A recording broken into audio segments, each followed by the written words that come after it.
Olá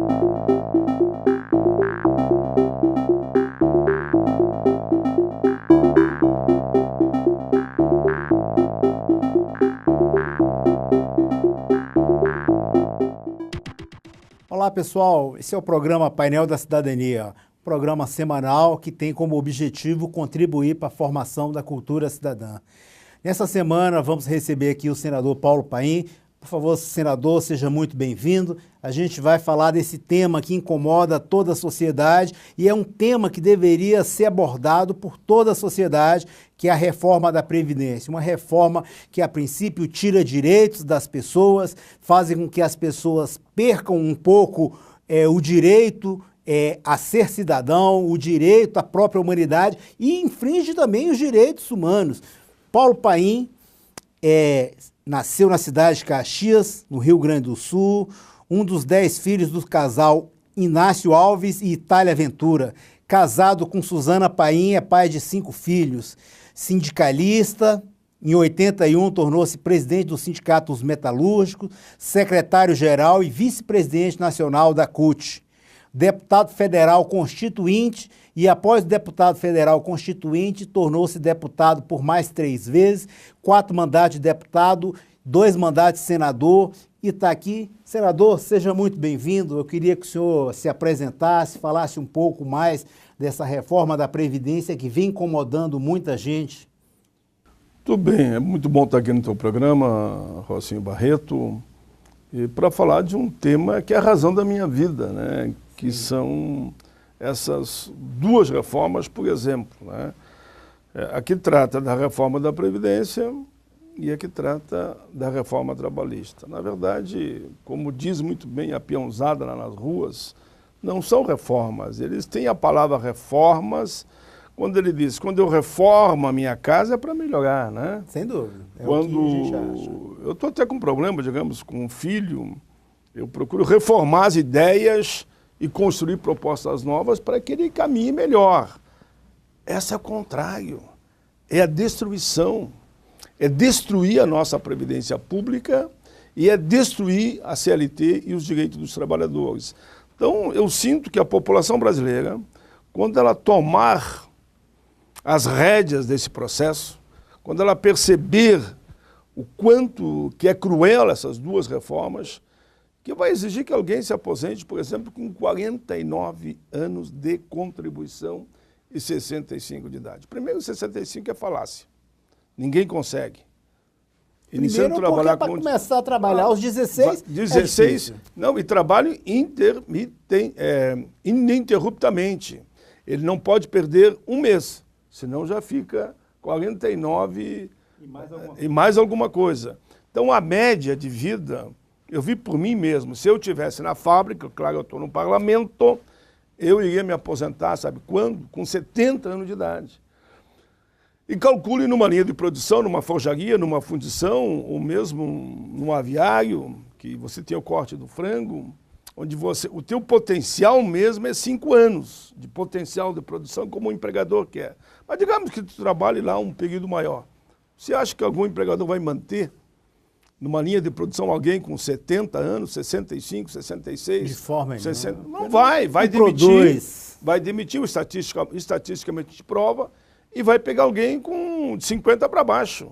Resultado, como eu disse numa entrevista esse fim de semana, 90% do povo brasileiro vai contribuir e não vai se aposentar. Isso é muito ruim. Inclusive, a gente tem percebido aí, o senhor já propôs uma CPI para que fosse investigada a Previdência, para saber se há esse déficit realmente que o governo alega ter. E pelo que a gente tem visto, inclusive auditores fiscais fizeram uma auditoria na Previdência e constatou que existem dívidas, débitos de empresas que passam de 400 bilhões. Inclusive, esse é um dos motivos que o incentivou a criar essa CPI. E como é que é essa CPI, senador? Essa CPI para fazer investigação da Previdência. Para investigar a Previdência, o senhor já tem assinaturas suficientes para construir? Já temos. Nós já estamos com 42 assinaturas, eu preciso de 27. Eu dei uma folga e quero só entregar no dia 21 ainda, que é o Dia Internacional contra a discriminação e preconceitos, para que ver se eu consigo mais algumas assinaturas. Porque, infelizmente, tem um ditado que é popular, não é meu, que diz que todo homem tem seu preço. Eu espero que não seja verdade, né? Que ninguém venda, assinou e depois retire o nome. Que vai ficar muito ruim, né, para quem retirou. Então, eu espero É verdade, mas vai haver. Pois Porque é. o governo vai tentar barganhar alguma Historicamente, coisa. a gente sabe que os governos, infelizmente, muitos agiram assim e alguém recuou. Então, eu espero que isso não aconteça. É importante dizer, na CPI, que a bancada das mulheres são 13. Até o momento, 12 assinaram. Mostrando que as mulheres são mais corajosas, né? Sem dúvida. Nessa linha de combate à corrupção, combater a impunidade e querer transparência absoluta. Eu vou torcer para que só falta uma que está pensando, mas eu acho que vai assinar ainda. Só falta essa assinatura. Mas, em resumo, deixa eu usar também esse termo, esse governo está tirando o povo para idiota. Está tirando o povo para bobo. E o povo brasileiro não é bobo nem é idiota. E por isso veio a CPI. A CPI vai mostrar onde está a corrupção, onde está a roubalheira, onde está a anistia indevida, onde está, por exemplo, os grandes devedores. Por exemplo, já tem lista circulando, está na internet, desde Itaú, Bradesco, Vale do Rio Doce, Caixa Econômica Federal, Banco do Brasil, que a gente lamenta, mas está lá. Exato. Uhum. E por aí vai, né? E a dívida ali vai a 426,28 bilhões. Isso é dívida ativa. Mas ali não está onde muitos outros grupos que sonegaram, que não pagaram, que se esconderam, que deram o drible. Eles chegam a dizer, os auditores fiscais, se isso vai chegar a 1 trilhão. A dívida daqueles que deviam contribuir para o país e não contribuíram, a dívida chega a 1,8 bi, quase 2 trilhões de reais, que poderiam estar nos cofres públicos, dinheiro para a saúde, para a educação, para a habitação, para o saneamento básico, para a previdência, para a seguridade toda no seu conjunto. Então, essa CPI, quando ela entra nessa caixa fechada, né, que é a Seguridade Social, ela vai mostrar tudo isso. Vamos ver quem é quem. Nós temos dados e números que mostram que, em média, se pegar os últimos 20 anos, o superávit não baixou em média de 50 bi. Foi 80, foi 90, foi 70, foi 50, o último mas foi 20 ou 15, por quê? Porque abriram mão de contribuição de 20% sobre a folha que o empregador pagava e passaram para 1,5, 0,5, a maioria zero já, não paga nada sobre faturamento. Então, tudo isso que eu fui constituinte, eu sabia que esse processo da automação, da robótica, da cibernética ia vir, e nós nos precavemos lá. Então, além da contribuição do empregador de 20% sobre a folha, em média 11% para o trabalhador, nós também botamos sobre faturamento, sobre lucro, sobre PIS/PASEP, aquele o CONFINS, sobre os jogos lotéricos, tudo isso. O governo, quando diz que tem déficit, ele não faz essa computação.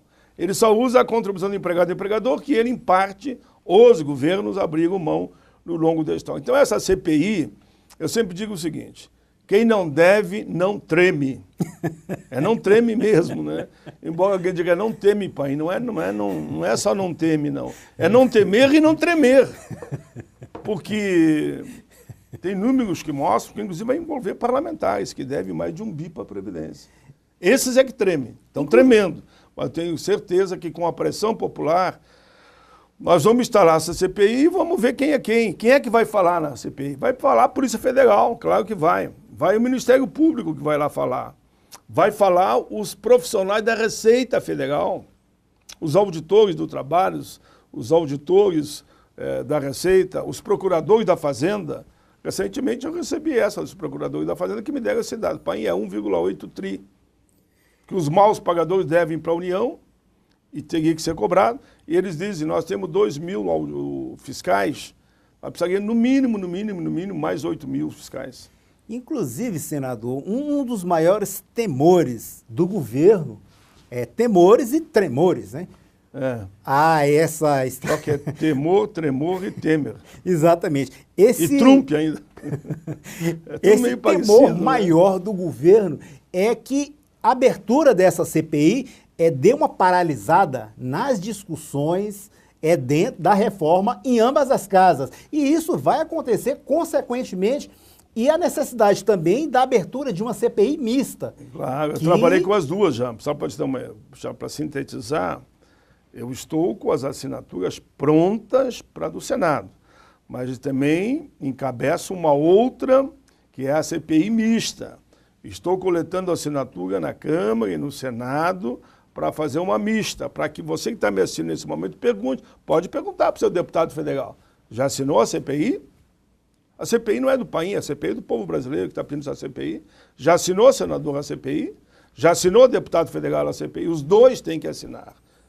Repito de novo, por que tem medo de uma CPI? É uma CPI que ela não é partidária, não é ideológica, não é contra ninguém. Ó, quem roubou tem que estar assustado mesmo, que vai aparecer.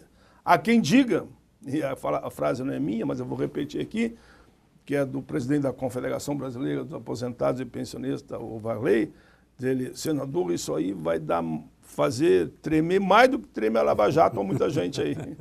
Porque essa é uma CPI de iniciativa do Congresso, ela vai abrir as contas da Previdência, vai chegar até na saúde, porque a Previdência, todos sabem, ela está no tripé, né?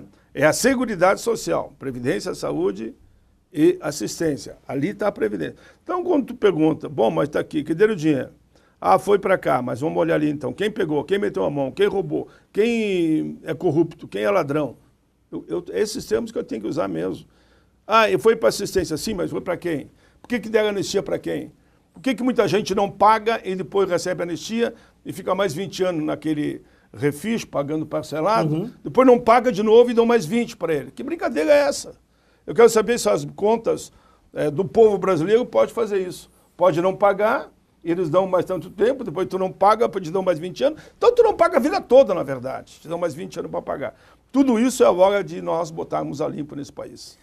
Bem, senador, eu vi um vídeo do senhor falando na tribuna e pedindo para o governo Temer retirar a proposta da Previdência das casas legislativas, porque senão ele não poderia ir às ruas, ir a um campo de futebol, ir a um supermercado, porque as pessoas não iriam dar condição dele andar tranquilamente. Ele se aposentou aos 55 anos, né, com um salário Padilha, acima Companhia Limitada, Exato, todos aqueles que são os sujeitos dessa história, dessa proposta maquiavélica, cruel, são aqueles que se aposentaram com menos de 55 anos. Estão tudo no governo.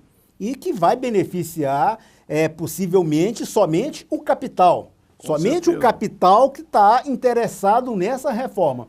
Porque, além de ser uma reforma excludente, vai deixar as pessoas sem se aposentarem. Como o senhor citou, que seria mais interessante que as pessoas fizessem uma previdência. Ela mesma fizesse a previdência, fizesse uma poupança e depois que aposentasse. Porque você lembra bem esses fatos que eu comentei na entrevista. Já teve mais de 1 milhão de pessoas que ouviram, que assistiram, bem mais que 1 milhão. Eu já não tenho o dado atual, né? Mas ali a gente mostra o seguinte, por isso que eu digo, tirar o brasileiro para idiota. O brasileiro não é idiota. Por que eu vou pagar a vida toda para depois não servir nem para pagar o meu enterro? Nem para pagar o meu enterro, porque eu não estou aposentado, não tenho nada a receber, né? Nem para pagar o enterro, o que é isso, meu Deus do céu?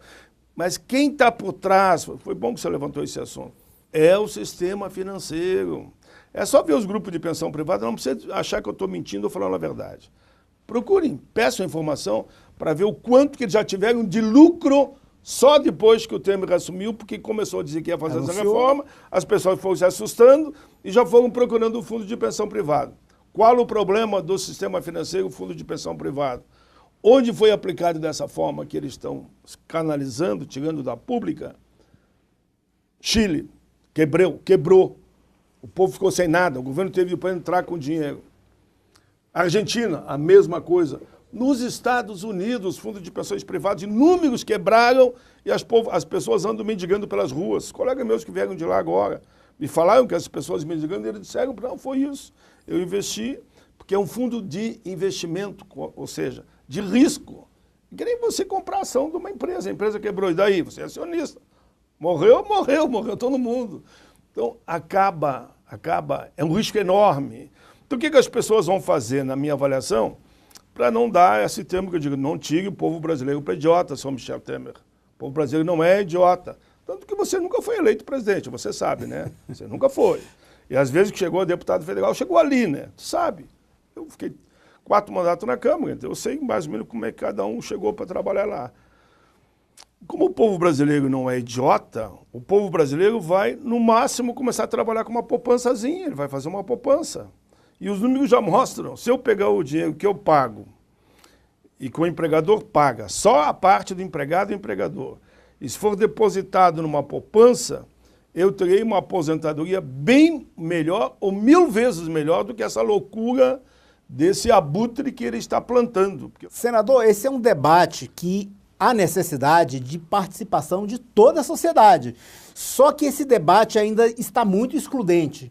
Eu queria até sugerir que o senhor, como um ativista, um lutador contra essa reforma, provocasse as centrais sindicais, as federações, confederações e os sindicatos em si para que leve esse debate às bases. Nós fomos nas ruas pegar um depoimento das pessoas com relação a essa reforma proposta pelo governo e, no entanto, as pessoas ainda se sentem desconfortáveis a ponto de comunicar. Exatamente, não tem conhecimento. E a necessidade... E o governo joga na pressa que ele quer aprovar agora até abril. Não vai aprovar, não. Não quer aprovar, exatamente por isso. Não vai aprovar até abril, pode escrever que não aprova, e não vai aprovar até junho aqui no Senado também. Nem que... É tão grave. Eu que sou um homem de paz e sou um amante da democracia. Mas se eu estou nas ruas e vão fazer esse crime contra esse povo, eu invado esse Congresso aí. Invado para pagar. Ninguém aqui quer que a democracia seja atingida. Pelo contrário, seja respeitada. Se vão fazer esse crime contra meus filhos, meus netos, é o mínimo de honra que eu mesmo quero ter. Vamos invadir aquela porcaria, não vamos votar isso aí não. Por isso que eu digo, nessa linha que você falou, eu coordeno aqui no Congresso a Frente Parlamentar Mista, deputados e senadores, e a sociedade civil, onde estão todas as centrais, federações, confederações e associações. E coordeno também a Frente Parlamentar Mista em defesa dos direitos dos trabalhadores, que é a reforma trabalhista que querem fazer. Essa eu coordeno com o Vicentinho e a outra da Previdência eu coordeno junto com o Arnaldo Faria, porque eles, deputados, e eu, Senado, para a gente junto fazer esse trabalho. Agora, no dia 15, por exemplo, vai ter o movimento das centrais, uma paralisação geral em todo o país, né? E vamos também ter no dia 31 outro movimento, depois tem movimento marcado para o dia 1º de maio em todo o país. Então eu, mais do que nunca, nessa linha que você apontou aqui, eu queria muito convidar o senhor e a senhora, né? Independente do partido. Eu chego dizendo na tribuna e vou repetir aqui agora. A questão aqui agora não é nós ou eles. A questão aqui agora não é quem é a favor ou contra o impeachment. É a favor do povo brasileiro. Nós temos que nos dar as mãos todos, civis, militares, todos. Senador, eu queria mostrar para o senhor o que as pessoas falam nas ruas com relação à reforma da Previdência. Veja lá. Quando a gente fala em reforma, é para melhorias, né? Só que essa melhoria a gente não sabe para quem está indo. Tipo, não vai ser para mim. Eu posso morrer daqui a 60 anos e eu não vou conseguir me aposentar, não vou conseguir um benefício trabalhístico que eu tive. Eu busquei, eu trabalhei para ter direito e, infelizmente, talvez eu não consiga obter esse direito que é meu perante a lei, entendeu? Eu amo com 70 anos e já não tenho força nenhuma, eu tenho 73. E ainda eu sou um homem que tem vigor, mas nem todos, né? Nem todos somos assim. Eu conheço pessoas aí com 60 anos, não é aposentado e passa sofrimento muito grande por não ser aposentado. Eu discordo totalmente desse aumento da idade para aposentadoria. As pessoas não têm, aos 16 anos, espaço para começar a trabalhar legalmente, para que possa se aposentar aos 65. Isso prejudica, porque a gente vai estar trabalhando mais, nem vai chegar a ver um retorno. Porque nem recurso para a gente poder ter como esperar esse tempo, a gente não tem. Isso é muito ruim para a população, porque a gente trabalha a vida toda para se aposentar, para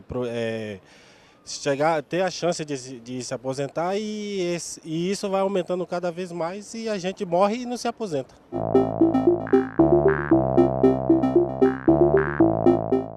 Bem, senador, como o senhor viu aí as exposições das pessoas nas ruas, elas ainda sentem dificuldades com relação ao debate da reforma da Previdência. A reforma da Previdência tem infiltrado, mas, porém, em algumas camadas. As pessoas que mais precisam ainda não levou esse debate para as ruas, para conversar, para chegar no barzinho e conversar a respeito disso, a dona de casa conversar com a outra no supermercado, coisas assim. Trazer as pessoas de base para que elas possam conversar. Existe, assim, algum movimento da sociedade civil organizada já trabalhando nisso, com questão de informar as pessoas? Como que é? Existe. Nós estamos da seguinte forma organizados. Nós estamos criando comitês municipais em todas as cidades. Já criamos os comitês estaduais, a chamada Frente Ampla pelo Brasil, que reúne, preferencialmente, os atos que eu participei na Assembleia Legislativa. Já tive em todos os estados, agora volto a Paraná, volto a Santa Catarina, tudo nesses, agora entre março e maio. Volto ao Pará, que já estive lá com o Paulo Rocha, volto a Pernambuco, onde já estive também, volto a São Paulo, Rio de Janeiro. Mas a palavra de ordem, volto à Bahia, estou lembrando que estarei lá em seguida, volto ao Rio Grande do Norte, com a Fátima Bezerra, enfim, que está marcado já. Esses comitês municipais, nas câmaras de vereadores, eles estão fazendo o debate. Eu já recebi aqui no meu gabinete, porque eu coordeno essa ideia da frente, né, mais de 1.000 do Brasil todo, não, moções de apoio, assinado nas câmaras de vereadores, onde